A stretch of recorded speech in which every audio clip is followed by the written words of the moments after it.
I'm right back at you with another one. In this today we have an exclusive. It is none other than Odee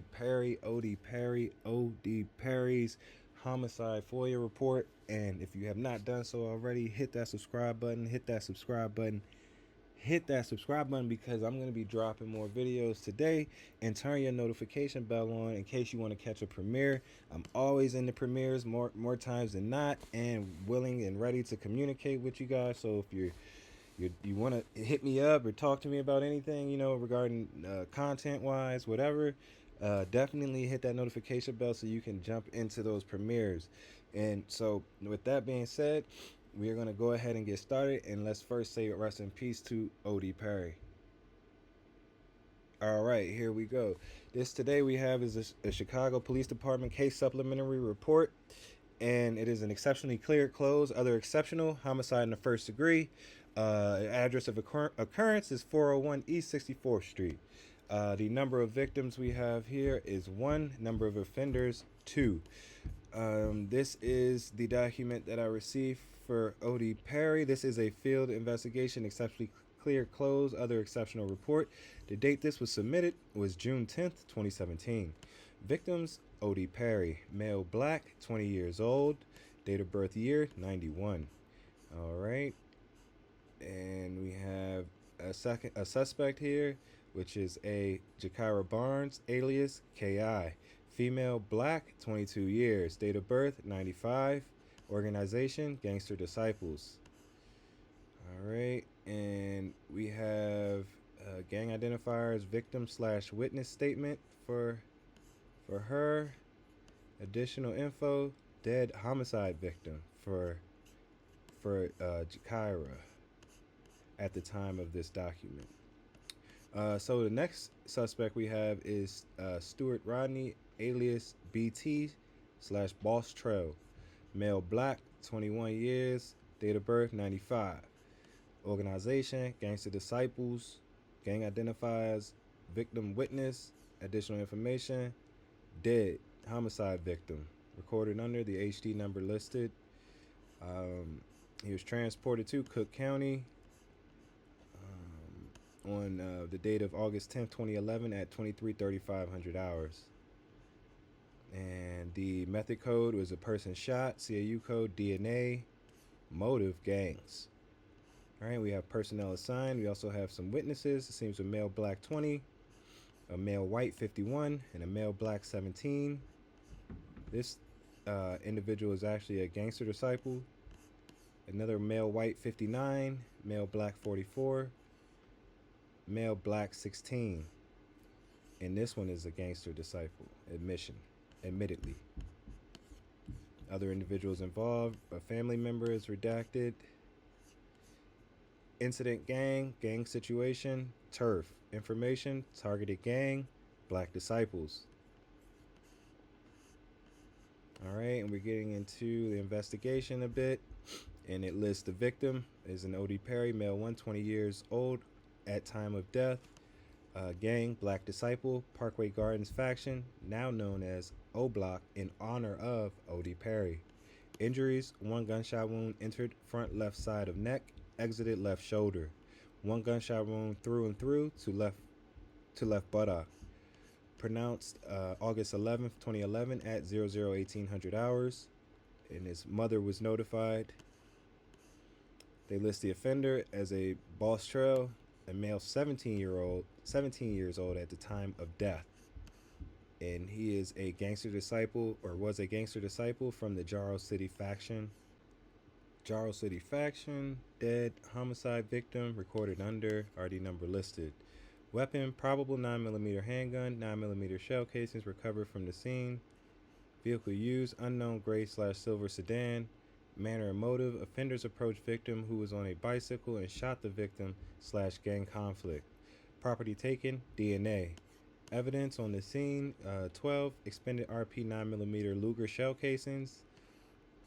And okay, those were all the shell casings recovered. So probably one gun, 1 blood swab, unless we find out more cartridges later, of course, that are in this report. Some blood swabs, a bag of the victim's clothing, some pod video footage, photo array.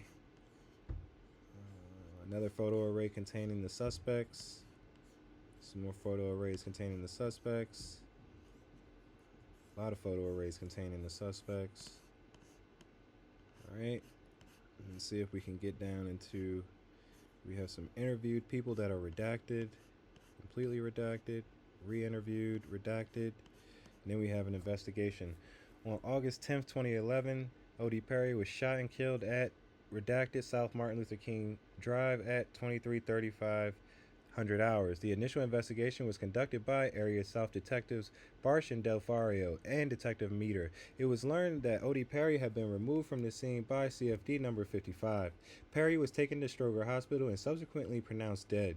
The scene itself was located at the corner of Martin Luther King Drive and 64th Street.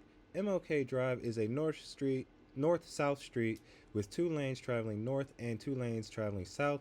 The west side of MLK Drive consists of the Parkway Gardens apartment buildings, while the east side of MLK Drive was small retail businesses and restaurants. It was noted that Parkway Gardens had security cameras visible on the outside of the buildings. It was subsequently learned from the building security guard, redacted, that the cameras were not functioning. It was noted that on the east side of MLK Drive, there were cameras at McDonald's, AutoZone, Swisher Sweets, and Sammy's. Per the McDonald's manager, their system was not working and could not be downloaded. The video from the AutoZone was retrieved and viewed. It showed a figure running eastbound on 64th Street from the area of the shooting. This figure could not be further identified due to the poor quality of the video and lack of lighting. Per the manager of Swisher Sweets store, redacted, the video could only be downloaded by the owner, who he could only identify as redacted. All attempts to contact the owner were met with negative results. The manager of Sammy's refused to identify himself and stated that all the cameras were not functional. Detectives also requested pod cameras in the area. Pods number 043, 4058, 1146 were requested. They were subsequently viewed, but they could add nothing of investigative value. The scene was cordoned off by yellow crime scene tape, and then red crime scene tape within the yellow tape. 12 9mm shell casings were noted within the red taped scene, along with some blood. BT 5803 arrived and processed the scene. They recovered the shell casings and took a swab of the blood. BT 362A, Police Officer Kilroy and Police Officer Gaffney were at the scene and had a witness, redacted, in their squad car. Redacted was interviewed. Redacted stated that he had walked in Swisher Sweet's store as his friend, Odee Perry, exited the store and began to ride his bicycle northbound on MLK Drive. Redacted heard gunshots and looked northbound in the direction of the gunshots. Redacted observed Perry fall from his bicycle, rise up from the ground, and run northbound on Martin Luther King Drive. Redacted heard approximately 10 more shots and saw Perry fall back down to the ground. Redacted observed a tall male black, approximately 18 to 22 years old, 6 feet to 6'3", with a dark complexion and dreadlocks. Redacted stated he knew this was the offender because this individual was jogging away from the area where the shots came from. The offender fled eastbound on 64th Street. BT 320R Sergeant O'Connor informed the detectives that there were additional witnesses to the murder of Perry. The witnesses were CTA workers who had been relocated to the 311 West Institute. Perry's remains were examined at Stroger Hospital. Perry sustained 1 gunshot wound to his right neck, which exited his left shoulder, and 1 through-and-through gunshot wound to his left buttock. Perry's family was notified of his death. The detectives utilized BT 5885 MRIV personnel to identify a potential suspect based on redaction description. This possible offender was redacted. The CTA workers mentioned earlier were subsequently met and interviewed at 311 West Institute by detectives. Redacted stated that he was working as a CTA janitor and in the area of 6300 South Martin Luther King Drive. Redacted was standing outside his work truck near the McDonald's on the west side of MLK Drive, south of 63rd Street. Redacted heard a gunshot and looked south and saw a muzzle flash. Redacted heard 4 additional gunshots. Redacted saw 2 male blacks run from the area of the shooting and enter a silver four-door vehicle, possibly a Chevy Malibu or Impala. Redacted gave a description of both offenders. One was described as a male black 21 to 25 years old, approximately 5 feet 9 and 150 pounds. The second was described as a male black, approximately 5 feet 10 and 170 pounds to 180 pounds. Unknown age. Redacted was shown a photo array containing redacted. UT could not make an identification. Redacted was also interviewed. Redacted stated that he was working as a CTA janitor in the area of 6300 South Martin Luther King Drive. Redacted was standing on the corner of 63rd and MLK Drive when he observed two male blacks approximately 20 to 30 years old and both over 6 feet tall run toward Perry and shoot him multiple times, causing Perry to fall to the street. Both offenders fled towards Redacted in order to enter a gray Chevy Malibu or Impala. Redacted was not shown a photo array. Redacted was also interviewed. Redacted stated that he was working as a CTA elevator repairman in the area of 6300 South MLK Drive. Redacted was seated in the truck that Redacted was standing outside of at the time of the shooting. Redacted heard multiple gunshots and Redacted telling him to stay in the truck. Redacted observed a silver-colored car driving northbound on MLK Drive and saw two male blacks jump into the car which fled northbound. Redacted was not shown a photo array. It was also noted that through OEMC that an anonymous caller had called in a man shooting off his gun at the corner. The caller has seen this from 64th and Vernon, which is one block east of MLK Drive. Detective Barsh was able to ascertain this caller as being Redacted. When contacted, Redacted related that he lives at 60 Contacted Redacted related that he lives at Redacted Street and called in anonymously. He denied telling OEMC that he saw a man shooting his gun. He did state that he saw Perry lying in the street after hearing gunshots, so he called in for an ambulance. Detective Barsh recontacted Redacted and made arrangements for him to view the photo array containing Redacted. Redacted viewed the photo array but could not make an identification. During the subsequent investigation, Detective Barsh was contacted by B2323R, who identified Redacted as a possible offender based on the physical description. On August 28, 2011, Detective Barsh was contacted by Perry's mother, who informed him that she had heard that the offender was a male black with the nickname of May or May. Efforts to identify this individual were negative. Examination of the 12 shell casings recovered from the scene for latent prints were negative per the Illinois State Police Crime Lab. Detective Barsh noted that a 9mm handgun was recovered under the RD number listed and requested that the ballistics be tested to determine if the firearm was used in the murder of Perry. It was tested, and per the Illinois State Police Crime Lab, the shell casings from the scene of Perry's murder were not fired in that firearm. An ISP report further detailed that the shell casings from Perry's murder scene matched a shell casing recovered from the scene of an aggravated battery that occurred at 376 East 61st Street on August 5th, 2011, recorded under RD number, listed. Per the ISP report, both the fired bullet and the shell casings came from the same firearm. Detective Barsh read the reports associated to the aggravated battery and learned that a possible offender in the aggravated battery was a male black nicknamed Redacted. Efforts to identify Redacted were negative. 2016 Area Central Cold Case Investigation. In July of 2016, reporting detectives was contacted by Detective Backstrom, who had interviewed Redacted in CCJ. Redacted had identified himself as a third-party witness to Perry's homicide. On August 4, 2016, reporting detectives accompanied by Detective Backstrom and Police Officer Pacino met with and interviewed Redacted in Cook County Jail. Redacted stated that he was friends with Rodney Stewart and Gakaira Barnes. Redacted stated that they were all members of the same gang, Jarrow City faction of the Gangster Disciples. Redacted was aware from the personal conversations he had with both Rodney Stewart and Gakaira Barnes that they had shot and killed Perry. In separate conversations, both Stewart and Barnes had admitted that they had been the offenders that had shot and killed Perry. They admitted shooting and killing Perry. When asked for more specifics, Redacted stated that it had been 5 years since Perry's murder, so could not give specifics as to who else may have participated in these conversations or where they may have taken place. Redacted stated that it was common knowledge in the neighborhood that Stewart and Barnes were the offenders. The following day, August 5, 2016, reporting detectives contacted Police Officer K. Kilroy due to his knowledge of the 003rd District gangs, Police officer Kilroy informed reporting detectives that he had spoken to Redacted the prior year while Redacted was in custody in Cook County Jail. At that time, Redacted informed police officer Kilroy of the same basic facts as he had to reporting detectives on the August 4th of 2016 interview.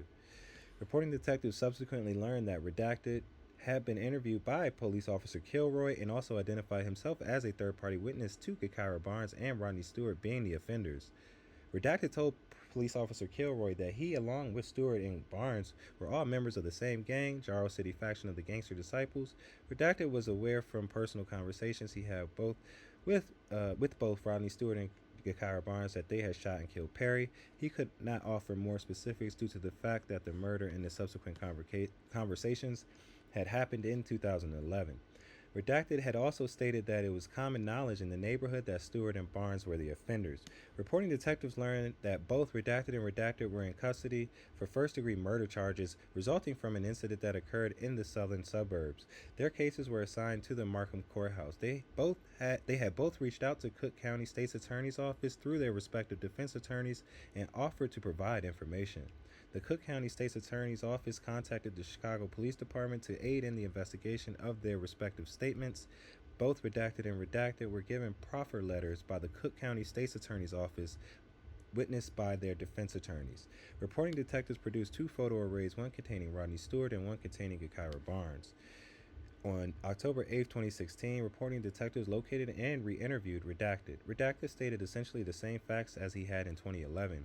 Those facts being that he was on Martin Luther King Drive near the scene of the shooting and that he had just seen Perry riding a bicycle. He added that he had actually seen more than he stated in his 2011 interview at the scene. Redacted stated that as he watched Perry ride northbound on MLK Drive, he saw a male black standing near the bus stop along with a female black and her child. As Perry approached, the male black stepped out and shot Perry, who fell from his bicycle. The offender then approached and continued to shoot Perry before fleeing eastbound on 64th Street. Redacted further stated that he thinks there was a second offender also shooting, but does not remember where the second offender came from or fled to after the shooting. Redacted added that he had heard rumors that the second offender was a female, but does not remember who he heard that from, stating that it was word on the street. Redacted agreed to view both photo arrays but refused to be audio and videotape. Redacted signed the advisory form accordingly. Detective Rose, acting as the blind administrator, conducted the photo arrays. Redacted tentatively identified Rodney Stewart as the shooter. Redacted stated that he was pretty sure but would need to see the individual in a live lineup to be sure. Redacted viewed the second photo array containing Barnes but could not make an identification. The photo arrays were documented in a separate lineup supplemental report. On October 15, 2016, reporting detectives located and re-interviewed Redacted. Redacted essentially stated the same facts as he had in 2011. Redacted agreed to view both photo arrays but refused to be audio/videotape, signed the advisory form.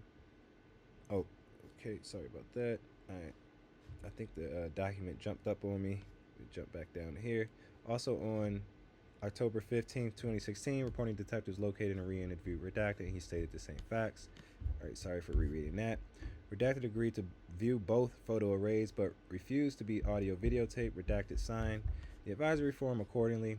Detective Rose conducted the photo arrays. Redacted positively identified Rodney Stewart as one of the individuals that he saw shoot and kill Perry, then enter a silver car and flee the scene.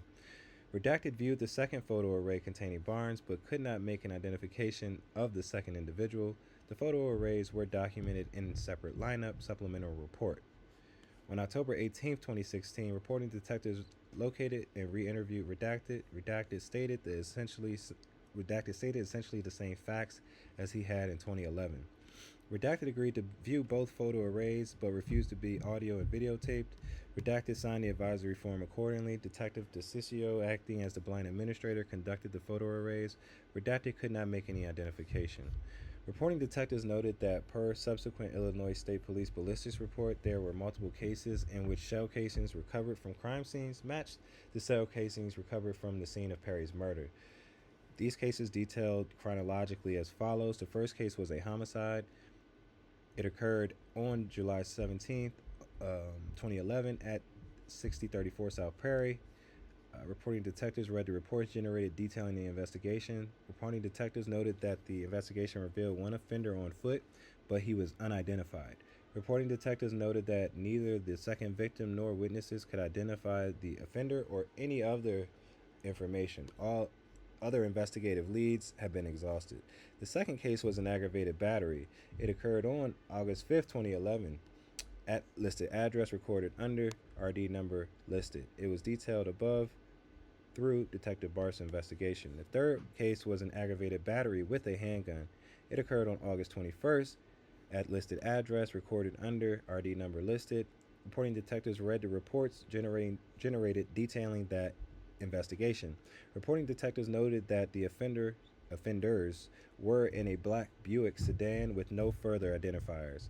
Reporting detectives noted that neither the victim nor witnesses could identify any offender or offenders of any further information. All other investigative leads have been exhausted. The fourth case was also an aggravated battery with a handgun. It occurred on September 1st, 2011 at said address, recorded under case number listed. Reporting detectives read the report and generated detailed the investigation. Reporting detectives noted that per a witness interviewed during the canvass, there were two potential offenders on foot. Reporting detectives noted that neither the victim nor the witnesses could identify either the offenders or any other information. All other investigative leads have been exhausted. The fifth case was another aggravated battery with a handgun. It occurred on September 5th, 2011 at said address, and reporting detectives noted that the offenders were possibly in a black SUV. The sixth case was another aggravated battery with a handgun. It occurred on September 7th. Neither the victim nor witnesses could identify any offenders or offer any information. The seventh case was a UUW, unauthorized weapon arrest. And the recovered handgun was tested by Illinois State Police Crime Lab, and it was determined that the fired bullets and shell casings from the above-mentioned cases were all fired from that firearm. All right, and reporting detectives made multiple efforts to interview Redacted in person, but were met with negative results. On October 25th, 2016, reporting detectives were contacted by Redacted, stated that upon advice from his attorney, he will not speak with reporting detectives, not answer any questions, and not assist in this investigation. In conclusion, it is the contention of the reporting detectives that this investigation has proven to the satisfaction of the Chicago Police Department that on August 10th, 2011, Rodney Stewart and Kyra Barnes shot and killed Odee Perry at 6401 South Martin Luther King Drive. In 2016, reporting detectives along with Cook County State's Attorney interviewed Redacted and Redacted. Both Redacted and Redacted were represented by counsel and were given proffers by the state's attorney's office. Both Redacted and Redacted stated that they were third-party witnesses to the murder of Odee Perry. Both Redacted and Redacted stated that Rodney Stewart and Kyra Barnes admitted to them that they, Stewart and Barnes, had shot and killed Perry. These statements were corroborated by eyewitnesses. Perry's acquaintance, Redacted, was at the scene of Perry's murder. Redacted positively identified Stewart as the individual he saw shoot and kill Perry. Redacted and Redacted were employed by the CTA as janitors at the scene of Perry's murder. Redacted positively identified both Stewart and Barnes as the individuals he saw shoot and kill Perry. Redacted positively identified Stewart as one of the individuals he saw shoot and kill Perry. Reporting detectives request that this case be exceptionally clear, closed, other/death of the offender, due to the fact that both Rodney Stewart and Kyra Barnes are both deceased and therefore cannot be arrested or tried for Perry's murder. Report of Detective Dianan, Detective M. Rose, Detective DeSico. And that is the end of our document. And wow, what a case that was. Definitely, if you haven't already, hit that subscribe button because I will be dropping another video coming right behind this one. Thanks and peace.